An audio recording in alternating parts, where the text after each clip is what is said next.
یہ آیت نمبر 218 جہاں پر ختم ہو رہی ہے۔ نحمدہ و نصلی علی رسول اللہ، اعوذ باللہ من الشیطان الرجیم، بسم اللہ الرحمن الرحیم۔ یسألونک عن الخمر والمیسر قل فیہما اثم کبیر ومنافع للناس وإثمهما أكبر من نفعهما۔ یسألونک، وہ آپ سے پوچھتے ہیں شراب کے بارے میں اور جوئے کے بارے میں۔ قل، تو آپ فرما دیجئے، فیہما، ان دونوں کے اندر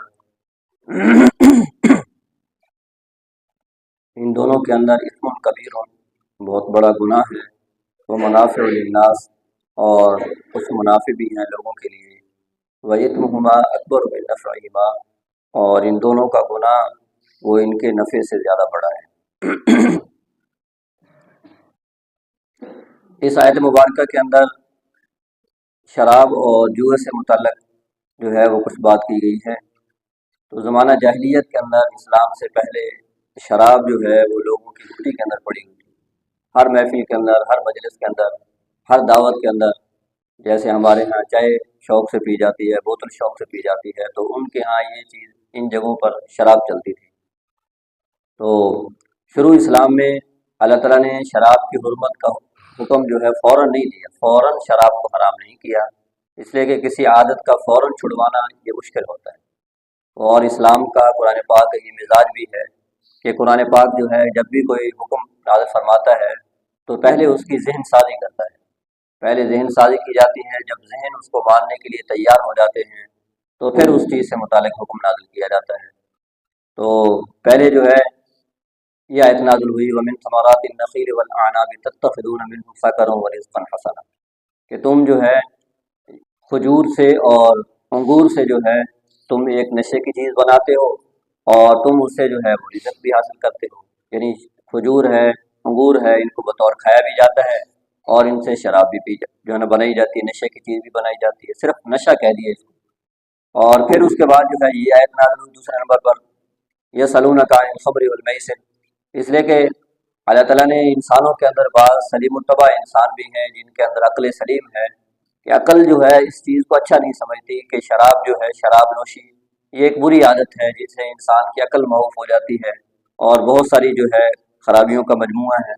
تو یہ آیت نازل فرما دی کہ لوگ، اس لیے صحابہ کرام جو ہے آپ علیہ الصلوۃ والسلام سے اس سے متعلق سوالات کرتے تھے۔ تو یہ آیت نازل فرما دی کہ یسألونک عن الخمر والمیسر، کہ لوگ آپ سے شراب اور جوئے سے متعلق پوچھتے ہیں، تو آپ ان سے یہ فرما دیجئے کہ ان کے اندر، شراب اور جوئے کے اندر جو ہے نا گناہ بھی ہے اور کچھ فائدے بھی ہیں، فوائد بھی ہیں، لیکن یہ ہے کہ وَإِثْمُهُمَا أَكْبَرُ مِن نَفْعِهِمَا، کہ ان کا گناہ جو ہے، ان کے نقصانات جو ہیں یہ منافع سے زیادہ ہے۔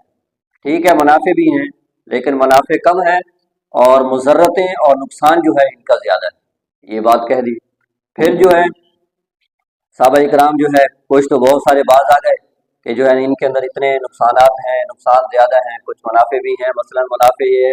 کہ انسان جو ہے، انسان کو لذت حاصل ہوتی ہے، اور بظاہری طور پر جو ہے انسان کو قوت بھی ملتی ہے، لیکن نقصان اس کے زیادہ ہیں کہ انسان کے معدے کو نقصان دیتی ہے، اور انسان کا چہرہ جو ہے وہ آہستہ آہستہ مسخ ہونا شروع ہو جاتا ہے، اور انسان کا جو ہے وہ آنتیں خراب ہونے شروع ہو جاتی ہیں، انسان جلدی بوڑھا ہو جاتا ہے، اور جگر کے امراض لاحق ہو جاتے ہیں، مثانے کے امراض لاحق ہو جاتے ہیں، اور بھی بہت سارے نقصانات ہیں۔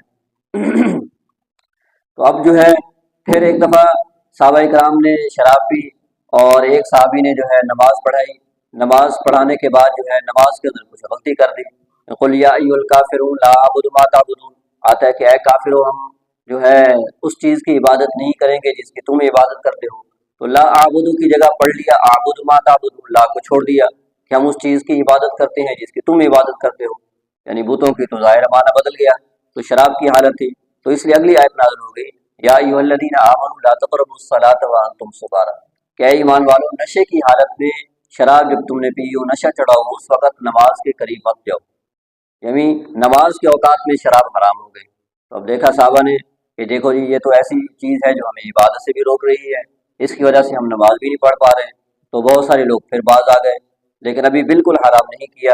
پھر اسی طرح ایک واقعہ ہوا کہ ایک دعوت کے اندر شراب پی گئی، اور شراب کے بعد جو ہے، پینے کے بعد جیسے ان کے جو ہے شعر و شاعری کی مجلسیں لگتی تھیں، حضرت سعد رضی اللہ تعالیٰ عنہ جو ہے چونکہ شراب پی ہوئی تھی تو اس لیے ایک قصیدہ پڑھا، تو اس قصیدے کے اندر انہوں نے جو ہے اپنے قبیلے کی تعریف کی اور دوسرے قبیلے والوں کی مذمت بیان کی، جس پر جو ہے دوسرے جو اس قبیلے والے بیٹھے تھے ان کو غصہ آیا، ایک صحابی نے اٹھا کر جو ہے ایک اونٹ کا جبڑا جو ہے ان کو دے مارا،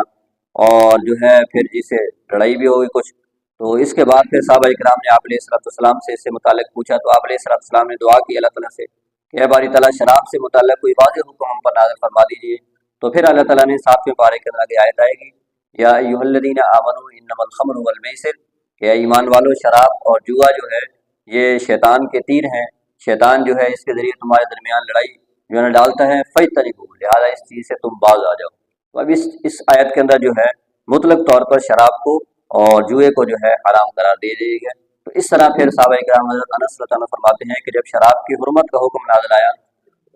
حکم آیا تو اس وقت جو ہے ایک مجلس لگی ہوئی تھی اور میں لوگوں کو شراب کے جام پیش کر رہا تھا، تو جو ہی حرمت کا حکم نازل ہوا ہے تو جس نے گلاس اور شراب کا جام اٹھایا تو اس نے فوراً جو ہے وہ پھینک دیا، کیونکہ ذہن بن چکا تھا، پہلے ذہن سازی ہو چکی تھی اور صرف جو ہے اب جو ہے حکم نازل ہونے کی دیر تھی، تو فوراً صحابہ کرام نے جو ہے شراب کو چھوڑ دیا، بلکہ آتا ہے کہ جن کے گھروں کے اندر شراب پڑی ہوئی تھی وہ بہا دی، اور یہاں تک آتا ہے کہ ایک صحابی نے پوچھا، یا رسول اللہ ہمارے پاس جو ہے یتیم بچوں کی شراب پڑی ہوئی ہے، کیا ہم اس کو ان کے لیے فروخت کر سکتے ہیں؟ تو آپ علیہ السلام نے فرمایا کہ نہیں، اب تو شراب کی حرمت کا حکم نازل ہو چکا ہے، لہٰذا اس کو فروخت کرنا، اس سے نفع اٹھانا جائز نہیں ہے۔ فوراً جو ہے اس کو انڈھیل دیا گیا۔ آتا ہے کہ مدینہ کی گلیوں کے اندر ایسے شراب بہہ رہی تھی جیسے جو ہے بارش کا پانی بہتا ہے، یعنی سب نے جو ہے جو ہی حکم نازل ہوا ہے تو فوراً جو ہے اس کو انڈیل دیا، بہا دیا، کوئی ہیلا سازی نہیں کی، کوئی جو ہے یہ نہیں کہا کہ یہ تو ہمارے منافع کی چیز ہے، کیوں ایسا کریں۔ تو اس لیے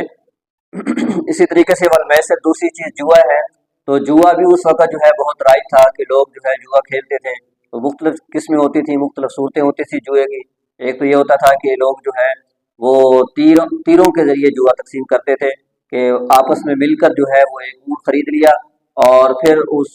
جو ہے نا جو تیر ہوتے تھے ان میں قسمت آزمائی کی جاتی تھی، کسی تیر پر جو ہے 1 لکھ دیا، کسی پر 2 لکھ دیے، کسی کو خالی لکھ دیا، تو پھر جو ہے یہ فلاں کا تیر نکال رہے ہیں، ہاں بھائی اس کا کیا نکلا ہے، اس کا خالی نکلا ہے، تو لہٰذا اس کو کچھ نہیں ملے گا۔ اب فلاں کے نام کا نکال رہے ہیں، اس کو کیا ملے گا، جو اس کو جو ہے 2 حصے ملیں گے، تو لہٰذا اس کو 2 حصے دے دیے۔ تو اس طرح تقسیم جو ہے نا، تو اسی طرح ہمارے معاشرے کے اندر بھی جو ہے مختلف قسم کی جو ہے جوئے کی شکلیں رائج ہیں، کوئی کھیلوں کے اندر جوا ہے، کوئی جو ہے مختلف کمپنیاں جو ہے وہ چیزیں بیچتی ہیں اس کے اندر جوا ہے، اور پرائز بانڈ ہیں ان کے اندر جوا ہے، تو بہت ساری شکلیں ہیں۔ تو جوئے کی جو بھی شکل ہو وہ ساری کی ساری حرام اور ممنوع ہے، اس لیے کہ اس کے اندر جو ہے نا ایک آدمی کا فائدہ ہے، دوسرے آدمی کا نقصان ہے، اور بس اوقات ایسا ہوتا ہے کہ آدمی بالکل کنگال ہو جاتا ہے اور دوسرا آدمی جو ہے بالکل مالا مال ہو جاتا ہے، بغیر محنت کے، بغیر مشقت کے جو ہے وہی حاصل کر لیتا ہے، اور پھر اس کے اندر لڑائیاں جھگڑے ہیں اور خون ریزی بھی ہو جاتی ہے بس اوقات۔ تو ایسی چیزیں جن کے اندر جو ہے نقصان ہی نقصان ہو، تو اللہ تعالیٰ نے ان چیزوں کو جو ہے منع فرما دی ہے۔ تو اس لیے فرمایا کہ فیہما اثم کبیر، تو ان چیزوں کے اندر نفع بھی ہے، لیکن وَإِثْمُهُمَا أَكْبَرُ مِن نَفْعِهِمَا، ان چیزوں کا گناہ جو ہے وہ ان کے نفع سے بڑھ کر ہے۔ یہ پہلے تھا جب تک حرمت نہیں آئی تھی، جب حرمت کا حکم نازل ہو گیا تو لہٰذا ہر قسم کی شراب جو ہے، ہر قسم کا جوا جو ہے یہ ممنوع ہے، بلکہ فرمایا گیا کہ الخمر جماع الاثم، کہ شراب جو ہے یہ گناہوں کا مجموعہ ہے، گناہوں کی جڑ اس کو قرار دیا گیا ہے، کہ جب آدمی شراب پی لیتا ہے تو بہت سارے گناہ جو ہے انسان سے سرزد ہوتے ہیں۔ اللہ تعالیٰ ہم سب کو اس سے محفوظ کرے۔